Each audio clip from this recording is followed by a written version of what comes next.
Hello, everyone, and welcome back to the Cup of Joe with Joe and Joe podcast. I am your host, Joe, and with me, as always, is my wonderful co-host, Joe. It's Ghibli time, Joe. I mean, what time? When isn't it Ghibli time? But it's Ghibli time. It's Ghibli time. Do I answer the question, Your Honor, or do I just sit politely? In this situation, I believe this is called a leading question, so you do not answer. I'm a biology sustained major. Overruled. Trust me. Okay, got it. And I stand by what I said previously. Hello, everyone, and welcome back. Cup of Joe, we're here, and it is, in fact, Ghibli time, because today we're going to be looking at the classic Castle in the Sky, a film that came out in 1980, because I totally remember what year that came out in. But since you picked this, Joe, that means I got to do the rapid fire recap. So, whenever you're ready, count me in. Gun loaded. Boom! Oh, shit. Okay. So this movie starts off with a little girl, and she's in an airship, and you're just like, whoa, what the fuck's going on? And then all of a sudden, boom, pirates! And they're on board, and they're trying to steal shit, and she's like, I gotta get the fuck out of here. And in order to get the fuck out of the airship, she just opens a window, which I want to talk about later on, and then just jumps out. Not really, she's trying to escape, and then she falls. Anyway, she's rescued by... Her name's Sheeta, by the way. She's rescued by a little boy, same age, named Patsu. And over the course of the film, they end up running away from a bunch of different antagonists, if you will. First of which being the pirates that were chasing them in the very beginning of the film. Then they ended up getting, captured and trying to escape from the military, blah, blah, blah. It's a whole big thing. Whatever. Over the course of the film, though, these two little these two little kids, Patsu and Sheeta, end up befriending the pirates and traveling with them to fight against the military because they're trying to get to Laputa first. What is Laputa? It's the fucking title of the film, baby. It's the castle in the sky. So, they end up getting there. They find it, because of course they fucking do. It would be a pretty shit movie if it was titled Castle in the Sky and they don't find a fucking castle in the sky. They find the castle in the sky, and there are some treasures there, yeah, but it turns out it's actually a massive weapon that can be used by some of these people in the military. And, we really don't. No one really wants that, except for the people that are trying to use that as a weapon. So, Sheeta and Patsu end up devising a little plan that they use to rescue the world from allowing this great power to fall into the wrong hands. And we can talk about that a little bit later on, because I don't want to talk about it right here and right now. And then the film wraps up beautifully. We got a nice little hug between Pirate Captain and Sheeta, and then it's a funny little bit about her boobs being real hard. We'll get into it. And, and then the movie ends with a beautiful song, and then a beautiful little credit scene watching a magic tree flying off into the stratosphere.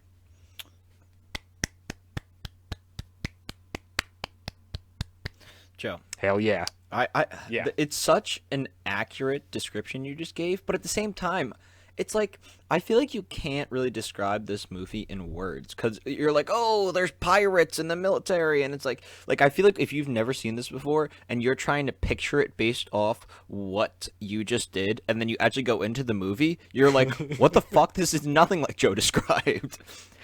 Do you get that? Because what I said... Do you get what I'm saying? Oh, yeah. Okay. What I said, I was like, I'm trying to distill this down to its most basic components.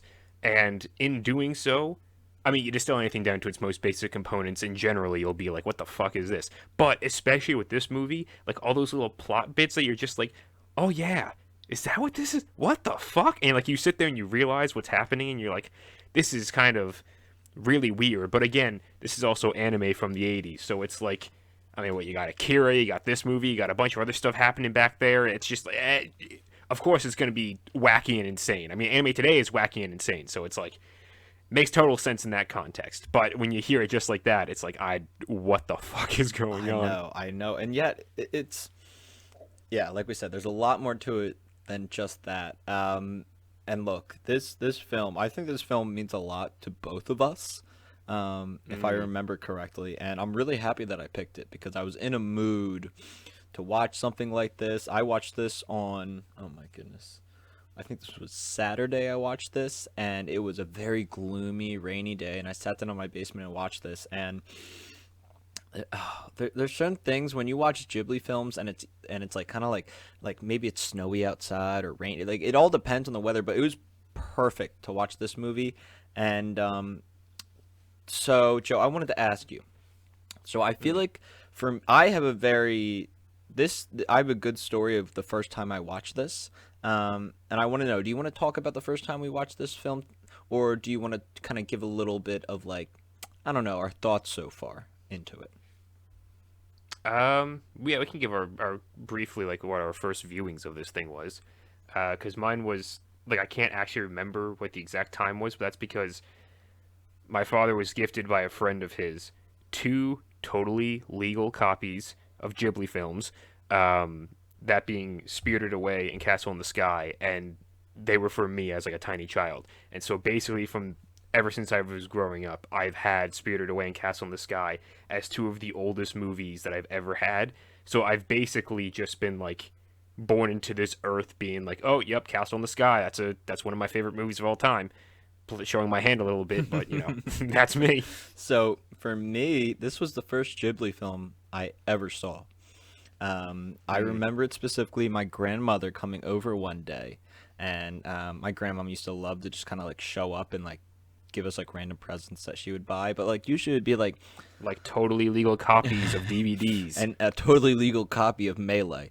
Um, Oh yes. but she a lot of times when she would show up, she'd bring like weird stuff where it'd be like that like knockoff Power Ranger stuff that you find at like Rite Aid. You know what I'm trying to like the Mm. weird toy section. Yeah, And I was yeah. like, oh okay, thanks, Grandma. But I remember the one time she stopped over and she's like, oh, I got some movies for you.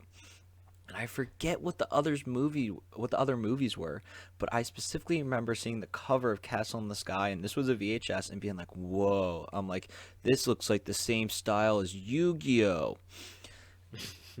And I threw this bad boy on the VHS player, and I remember being blown away. I remember thinking that Yo Baba, that's her name, not you Baba, Yo Baba in this one was creepy and scary. I found that old lady creepy as hell, and oh my goodness, I was obsessed with the castle after watching this for the first time. I would do drawings of it. I thought it was the coolest thing ever. So I'm so sad, Joe, is because I know I had a VHS copy of this movie and I cannot find it anyway. It's lost into the passages of time, I Joe. know, I know. It's really sad. But the one thing also wanted to say, Joe, I just want to bring this up real quickly. Like wanted me to watch this movie again is 2 weekends ago, or no, 2 weeks ago, I got lunch. I went over to my uncle's place and had lunch with him, and I brought a movie because I had known that I wanted him to watch this movie before, for a while, and we just haven't gotten the chance. And the movie I brought was Princess Mononoke, and I was like, "Hey, you want to like sit down, watch this movie, check it out?" And we sat down and we watched this movie, and we didn't talk for 2 hours. And keep in mind, this guy's like in his 70s, and the movie's over, and he looks at me and goes, "Joe, that was amazing." And I'm like, "Yes!" So I've been on like this Ghibli spree since then. I watched Nausicaa yesterday, so I'm in a full Ghibli mood. I'm feeling good, and let's get into Castle in the Sky. Joe, Hmm. Castle in the fucking Sky. Uh, how do you feel about this intro scene with the pirates attacking? Because Miyazaki, he almost starts all his films where it's like a 2 or 3 minute intro, and then the title card comes up, and it does like all the credits and stuff like that. You made a comment about the window. I want to Hmm. hear a little bit more about this. Okay, so just a little bit more context. The opening scene of Castle in the Sky is the airship that's kind of flying around. It's a commercial airship, if I'm not Correct. mistaken. It's got like little People. like it's like almost like a train car where it's got like different sections for people to kind of rest on sort of stuff.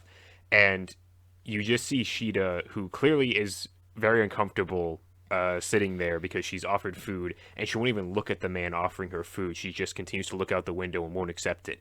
And the guy's just like, all right, whatever. And he just puts the plate down and walks away.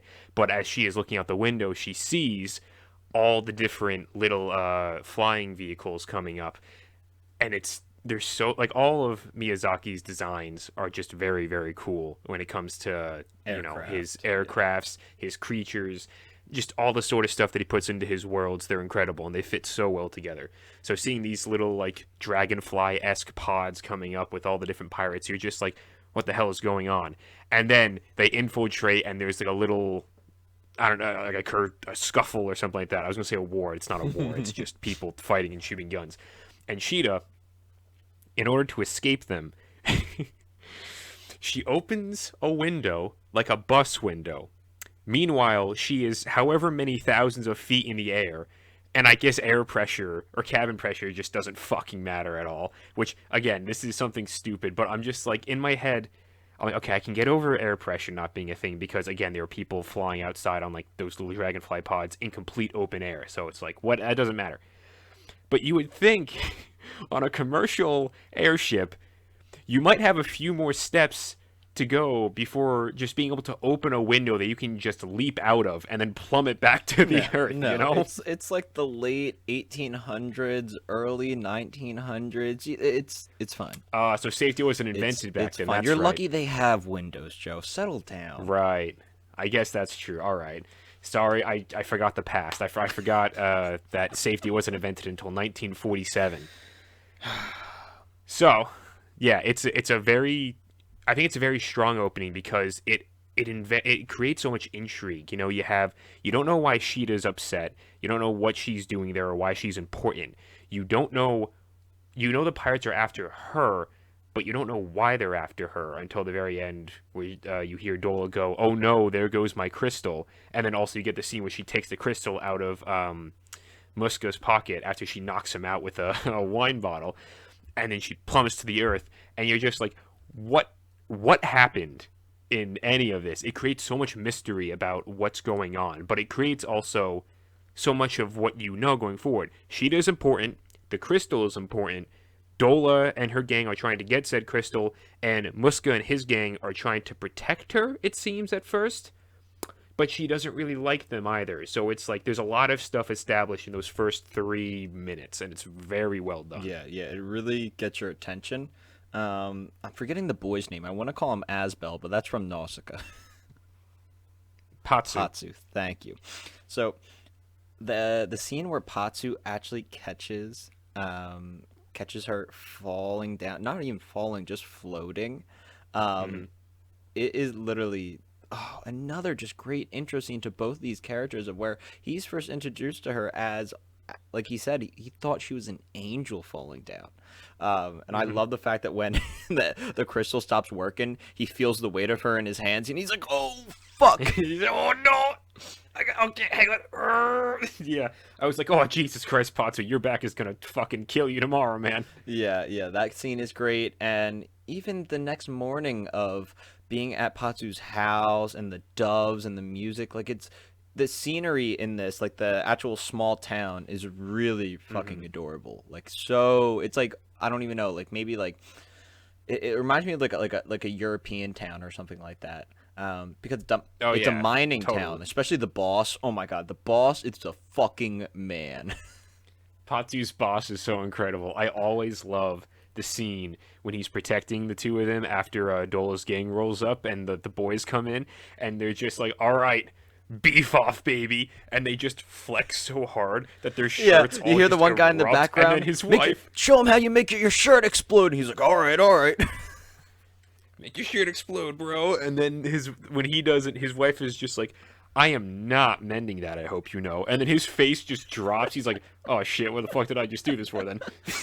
Yeah, this movie has a good amount of funny comedy too. And you know, after that, we get that nice chase scene where the kids are running off and they end up falling, and you see the power of the crystal. But one of my favorite characters in the fucking movie is fucking Uncle Palm. Just because I knew you were gonna love Uncle dude, Palm. dude, he's the fucking like crockety old crazy spectator dude, but he's just this nice old grandpa. I love him. I love him so much. Yeah, he's the wise old sage because he knows how to listen to the earth and he's able to exposit some stuff about, you know, the crystal's power, and there's a little bit about Laputa and stuff like that to Sheeta. So it's very much like, yeah, that's your old wise mage guy, and then he's left and then never brought back, and it's totally fine. He's just wandering around the mines for the rest of his days, because I guess that's what he just really enjoys doing. I love how Patsu sees him. He's like, "Oh, Uncle Pomp," and I'm like, "How the fuck do you just see some old guy walking in an abandoned mine?" And you're like, "Oh, I know this guy. He's cool. He's cool." What the? Well, of course, because anytime he goes into the abandoned mine and he sees the old man, he's always like, "Oh, it's Uncle Pom," because there's only one fucker in the abandoned mines. You know what? That's a great point. Yeah. It's just like you see the outline, you're like, "Oh, yeah, no, I know who that is. It's the only guy who's down here." Yeah, yeah.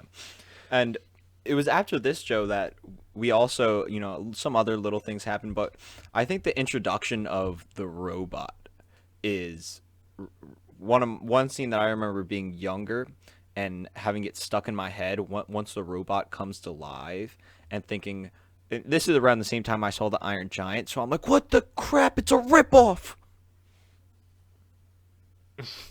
No, not at all. Very, Predates it by 20 years. very, Maybe not 20 very years, different. but a long time.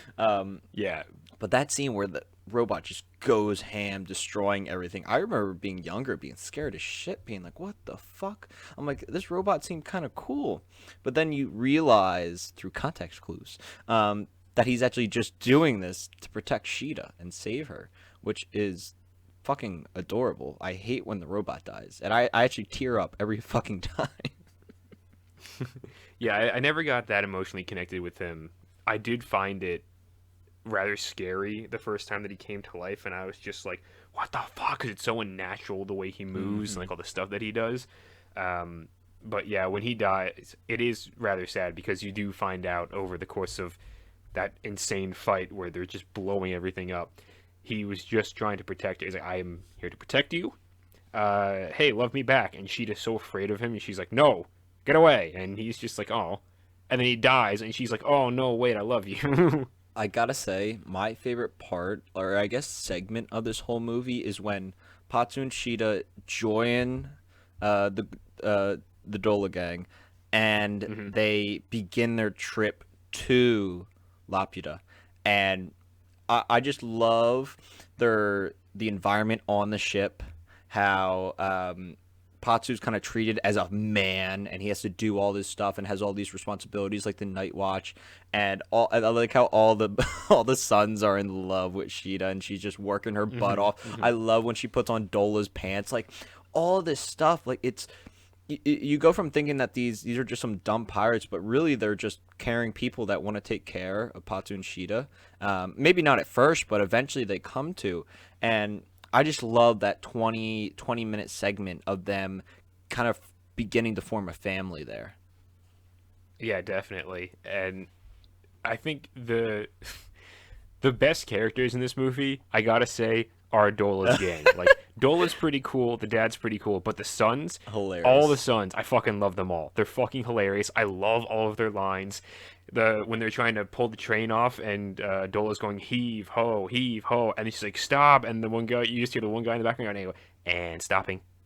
And then it's just silent. I'm like, this is fucking great. When Sheeta throws the shovel at them when they're getting chased, gets slammed, and it's just a pause, and then one other guy goes, that's a strong girl, and they fall back. I'm like, fuck, this is so good. They have so many. Oh, the part when they're initially chasing them, and the one guy comes out holding Sheeta's dress, and she's like, she's in disguise, go tell my mother. And he's like, so she's in disguise, huh? Quick, go and tell my mother. And then he fucking runs away. I'm like, yes. Dola's gang is fucking great. I love every single one of them. I like the guy that looks like Paul with the mustache on two sides but nothing in the middle. Fucking love him. He's great. He's fucking immaculate. And he does very much look like Paul, now that you say it. So shortly following, after this kind of like 20-minute scene of them getting to know each other, we get the, I guess, trip actually into Laputa, where they have to go through the cloud. And well, they have to go through the hang on, I have a phrase for this, Joe.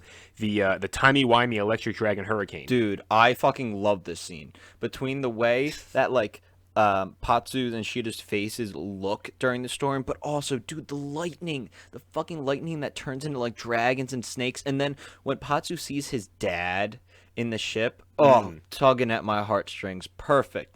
timey-wimey Electric Dragon Hurricane bullshit, Joe. I love it. I love it. It's such a cool fucking scene. It is cool. I kind of wonder what it actually is. Like, if Patsu is just in his head seeing this That's stuff, how I or if think it's of it. actually appearing. Okay. I think it's easier to just think of it being like, yeah, this is probably what Patsu is just imagining this, as opposed to it actually being present. Because we don't see Sheeta's reaction to this. Sheeta's just got her face buried in like the back of Patsu, trying not to fucking scream as they're being hurled about in this weird hurricane thing.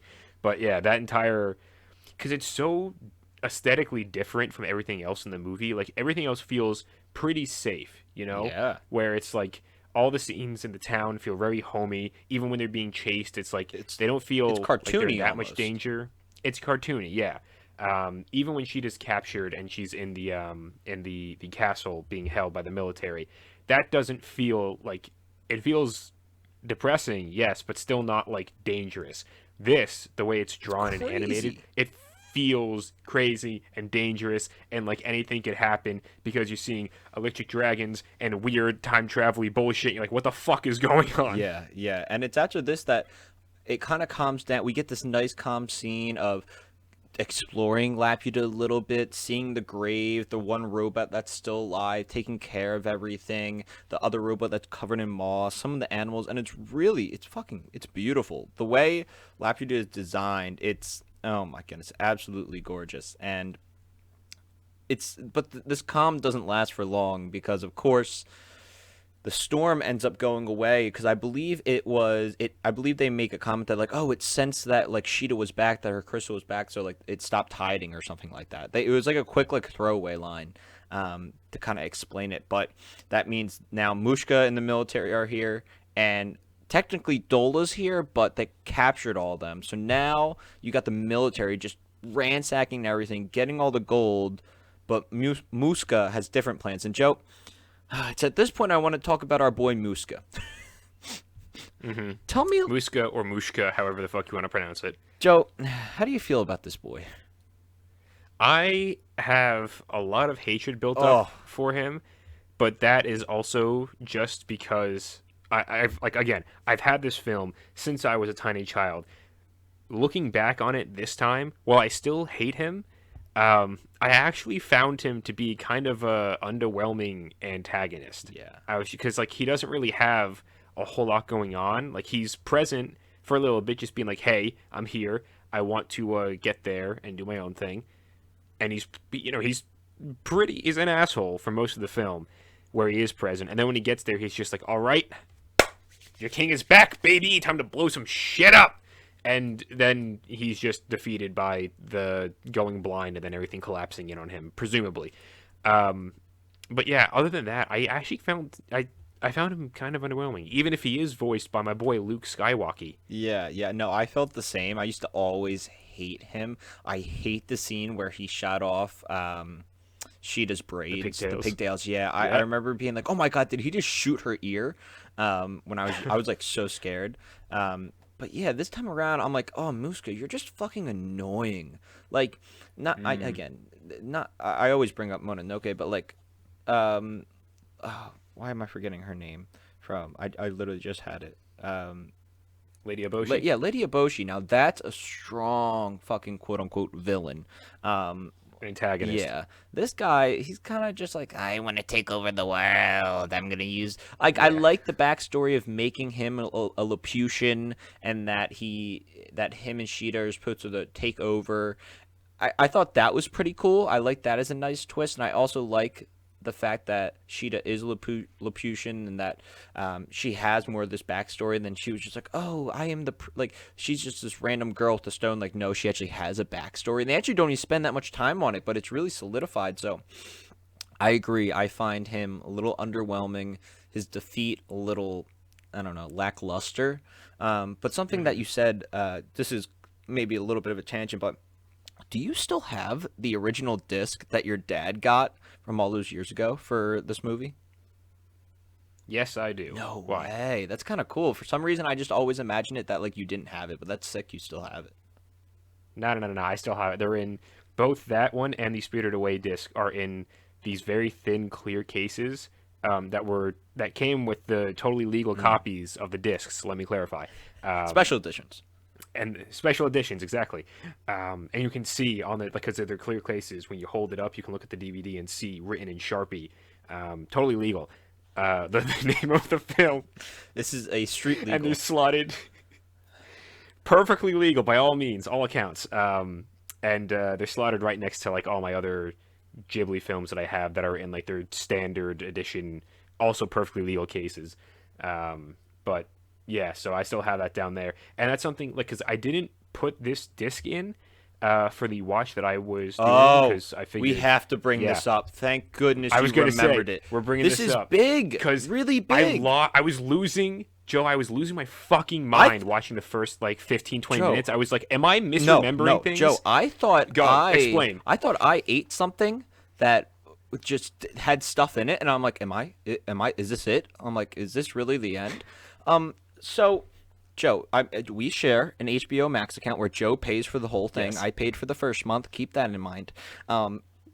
And I was like, okay, cool. I don't need to like go dig out my copy of Castle in the Sky and my milk crate. It can kind of just stay in there. I can just bring it up my PS4, boop, boop, boop, boop, watch it. I'm like, oh, cool. Joe already watched it. So I put it on, and fucking closed captions are on. And I'm like, Joe, who the fuck? It's a fucking Ghibli movie. Why the fuck do you need closed captions? I didn't close caption it. You sure about that? Joe, I only watched the dub of it. No. Yes, but you didn't put captions on with the dub?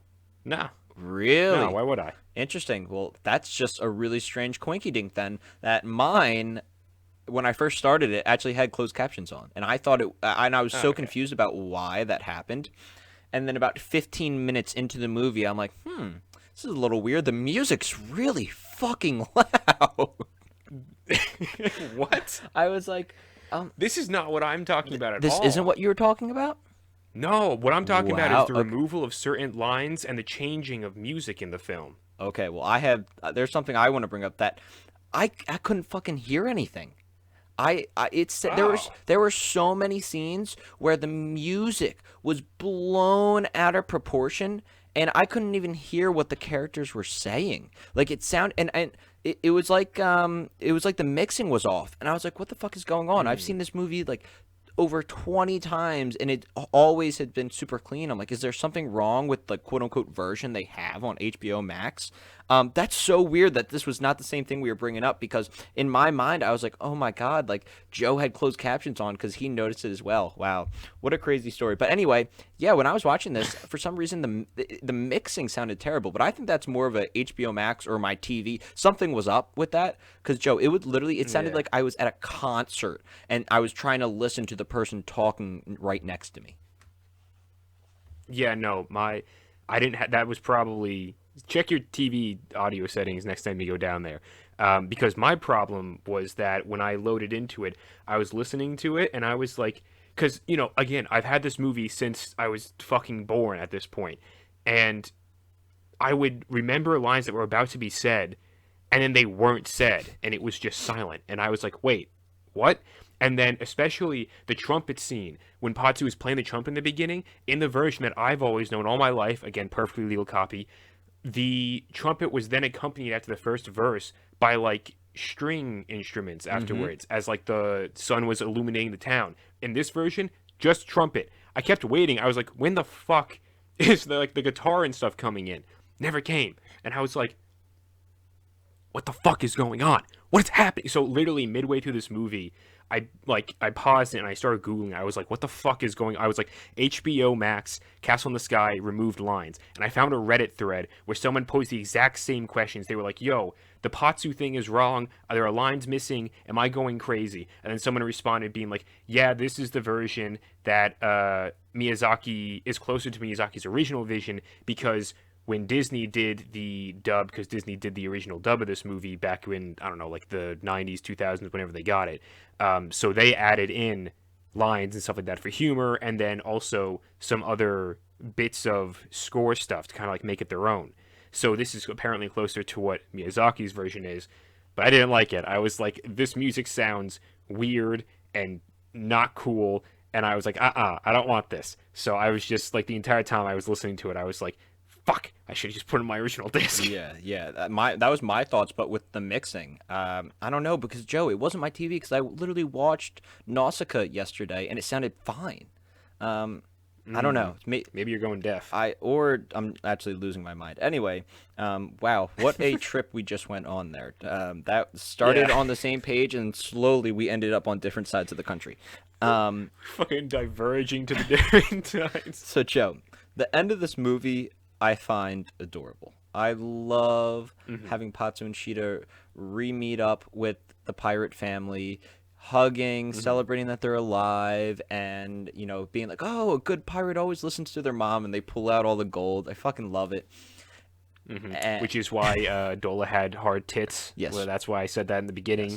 We came back to it, Joe. I made sure that she was hiding jewelry in her blouse. Did you? That's what she said. Now, how'd that get in your blouse? Did you see in one of the scenes in Dola's room, there's a young picture of her in a pirate outfit? Yes, and she looks exactly like fucking Sheeta with the braids. It's so, I love it. It's one of my favorite little details. But so the end of that ending happens, but I like how the pirates go off on their way. I kind of wish, I'm like, oh, I love the idea of like Sheeta and Patsu going with them, but I also love just thinking to myself, I'm like, oh, how cute would it be if like Sheeta and Patsu moved back into like his little cabin, or not even a cabin. Yeah, I guess it's like a little cabin. His little cabin on the hillside, and they live together in this small town, and it's so cute.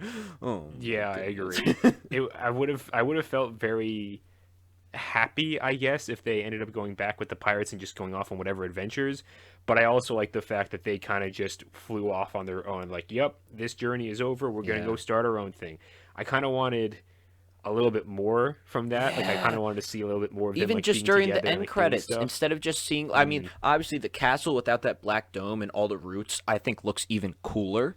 I love the way it looks, but like, I was even noticing it with when I finished watching Nausicaa yesterday, that like during the end credit scenes you see kind of like a mini epilogue, and it's just scenes of like them doing stuff, and I was like, oh my god, if they did something for Castle in the Sky, like maybe it's Patsu and Sheeta like cooking dinner, or like I don't even know, like them working on the plane, something like that, like they're together doing something. Oh, would have been perfect.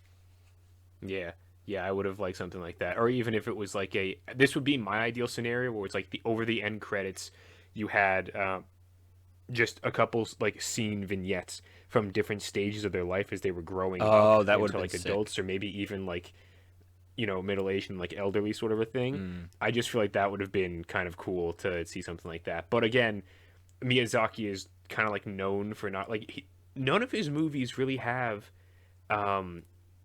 intense romantic subplots, you know, like Nausicaa, no. Castle in the Sky, you can definitely feel some romantic tension between Patsu and Sheeta, and even one of the pirates, the pirate that looks like Paul, makes fun of that during one of the scenes where he goes, Patsu loves Sheeta, and then the mom's like, fuck off. Spirited Away, no. What should we call it? Princess Mononoke, kind of, but it's barely touched upon. Like, so, what's it? Ashitaka is just kind of like, San, I love you. And then San's just like, we got to figure this out before any of that stuff happens. It's like, fair point. And then they just move on from it. And I'm just like, Miyazaki isn't interested at all in lingering on like romantic subplots. Yeah, and it kind of pains me a tad, because I'm like, I want to see them. You know, there's the one movie that sticks out in my mind that I know you haven't seen was The Wind Rises, and in that one the quote unquote romantic relationship plays a pretty big role in the story. But like, Joe, would you say The Wind Rises? Yes, it does. Cool. And then also I feel like Porco Rosso, there's a little bit of like love interest in that as well. But anyway, that's barely. I know. It's just like they used to be love interests, and like it's not. That's the thing. Like he doesn't focus on it at all in his movies. He'll bring it up and be like, yeah, this was a thing. All right, moving on. Yeah. So I think if maybe I'll bring up The Wind Rises next time I'm feeling a Ghibli film, because I know you haven't seen that, and that's like that was his last big film that he's done in a while. I know he's done some of the smaller stuff, and like Earwig and the Witch and all that. I think Studio Ghibli did Mary and the Witch's Flower. Maybe? No, don't quote me on that. Anyway, Joe, let's rate this thing. I am giving this a grand scheme of Ghibli movies, I'm giving this. Like that's 7.5. 7.5. Yeah, I was going to give it a all right. 7.25, but I think a 7.5 is doable. We're gonna get real nitty gritty with this shit. If I remember correctly, I believe I gave Mononoke a 9 out of 10. I would probably give this an 8. I'd give this a solid 8. Yeah. I don't love it as much as Mononoke. If you asked me this question a decade ago, they would have been completely reversed. Right. having matured, I find this to be it's more childish, but childish in like an innocent way. Yeah. As opposed to Mononoke, which is much more mature in the sense it's like no cartoon villain like Mushka or Muska. And you only have different points of view and what people think are correct, like the best way to go about things. So I would put this a grade down just because I don't think it's as well nuanced, but does not mean it's a less enjoyable film. It is, by all accounts, more enjoyable because it's just an easier thing to watch. All great points. Yeah. All right. So with that out of the way, that means that we got to talk about real quick what movie we're going to be watching for next week, Joe. So you had mentioned something on one of the last episodes of the podcast last week that you had never seen a certain film. Joe, what film was that? Pirates of the Caribbean. Yes. So in honor of that, we're not watching Pirates of the Caribbean. We're watching Sinbad. Legend of the Seven Seas. Oh my God, Joe, I think I've seen this movie only once in my life, and Ooh. I remember enjoying it, but it's been so long, so I am excited to watch this. Hell yeah. So, everyone, stick around next week when we end up watching that movie, which I am very excited to be revisiting. And then maybe after that, at some point, we'll end up actually watching, Pirates of the Caribbean, because you really should fucking see that at some point. Anyway, everyone, be sure to leave a like, leave a comment, subscribe, all that usual YouTube bullshittery. Let us know what you think of Castle in the Sky. Let us know what your favorite Ghibli film is, if you agree with us, or if you think this thing is dog ass or whatever. You'd be wrong. I don't believe anyone would. You would be wrong as well. Yes, entitled to your own opinion. No. That opinion is wrong. Yeah, and so with all that being said, everyone, two Joes will love you, we'll leave you, and goodbye.